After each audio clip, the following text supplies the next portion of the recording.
শুভ নববর্ষ আমার প্রিয় বন্ধুরা। কেমন আছো সবাই? আশা করি অনেক অনেক ভালো আছো। চলচ্চিত্রে তাসনিয়া ফারিনের ভবিষ্যৎ কি? এ বিষয় নিয়ে একটু আলোচনা করতে চাই। তাসনিয়া ফারিন এখন অব্দি ২ টা ছবিতে অভিনয় করেছে, 'ইনসাফ' এবং 'প্রিন্স'। সেই ২ টা ছবিতে তার পারফরম্যান্স কেমন এবং আগামী দিনে তার ভবিষ্যৎ কি আসলে এই ইন্ডাস্ট্রিতে? সে বিষয় নিয়ে আলোচনা করব। তার আগে অনুরোধ করব, আপনি যদি আমার চ্যানেলে নতুন হয়ে থাকেন তাহলে অবশ্যই চ্যানেলটিকে সাবস্ক্রাইব করে ভিডিওটা কন্টিনিউ করতে পারেন। প্রথমে আসি ছোট পর্দার তাসনিয়া ফারিনের কাছে, যখন তিনি নাটকে অভিনয় করতেন। দেখেন, নাটকে যখন তাসনিয়া ফারিন অভিনয় করতেন, আমরা নাটকে যখন তার অভিনয় দেখেছি, ওই সময় তাসনিয়া ফারিনকে আমার যতটা ভালো লেগেছে তার অভিনয় দেখে, তার সবকিছু মিলিয়ে সিনেমাতে যখন তিনি আসে প্রত্যাশা তার কাছে অনেক বেশি ছিল। তিনি সিনেমাতে অনেক ভালো করবেন। কিন্তু যারা তার নাটক প্রতিনিয়ত দেখেছেন বা দেখেন এখনো, একটা জিনিস খেয়াল করবেন যে আ উনি নাটকে যতটা সাবলীল অভিনয় করতেন, সিনেমাতে কিন্তু তাকে ওই জিনিসটা দেখা যায়নি। অনেকটা সেকি লেগেছে, নার্ভাস লেগেছে। এটা হয় একদম ছোট পর্দা থেকে উঠে আসলে তার মানে বড় পর্দায় বড় অ্যারেঞ্জমেন্ট এ কাজ করতে গেলে, বড়, বড় আর্টিস্টদের সাথে কাজ করতে গেলে তার ভিতরে একটা শেকিনেস ভাব থাকতে পারে।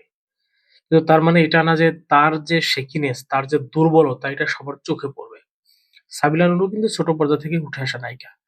তাণ্ডবে তার অভিনয় দেখেছি। তার পারফরম্যান্স দেখে আমার মনে হয়নি যে তিনি মানে ছোট পর্দা থেকে আসছেন, বড় পর্দায় কাজ করতেছে।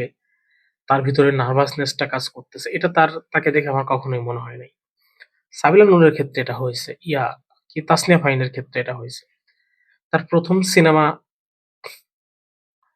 'ইনসাফ' শরীফুল রাজের সাথে যেটা অভিনয় করেছেন, সিনেমাটা ফ্লপ। তার থেকেও বড় কথা, তার যে অভিনয়, তার অভিনয় একেবারেই আপ টু দ্য মার্ক ছিল না। সে যে নার্ভাস এটা তার অভিনয়ের মধ্যে কিন্তু ফুটে উঠেছে।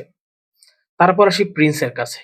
অনেকেই ধরেই নিয়েছিল শাকিব খানের সাথে মুভি। শাকিব খানের সাথে মুভি করলেও তো অনেকে এমনিতেই আ বড় স্টার হয়ে যায়। তো তাসনিয়া ফারিনও এরকম একটা আশা নিয়েই কিন্তু সিনেমাটা করেছিল যে শাকিব খানের সাথে মুভি করতেছি। হয়তো আমার খুঁটিনাটি জিনিসগুলো চোখে পড়বে না। কিন্তু মুভিটা ভালো ব্যবসা করতে পারেনি। প্লাস তাসনিয়া ফারিনের পারফরম্যান্স আমি মনে করি 'ইনসাফ' এ যতটা ভালো ছিল, 'প্রিন্স' এ তার থেকেও আরো বাজে হইছে। তার চেহারা, তার ডান্স স্টেপ থেকে শুরু করে সবকিছু মিলিয়ে আমাকে একদমই তাসনিয়া ফারিনের এই চলচ্চিত্রের ভবিষ্যৎ আমার কাছে মনে হচ্ছে অন্ধকার। আগামীতে সে কোনো সিনেমাতে আর সুযোগ পাবে বলে আমার মনে হয় না।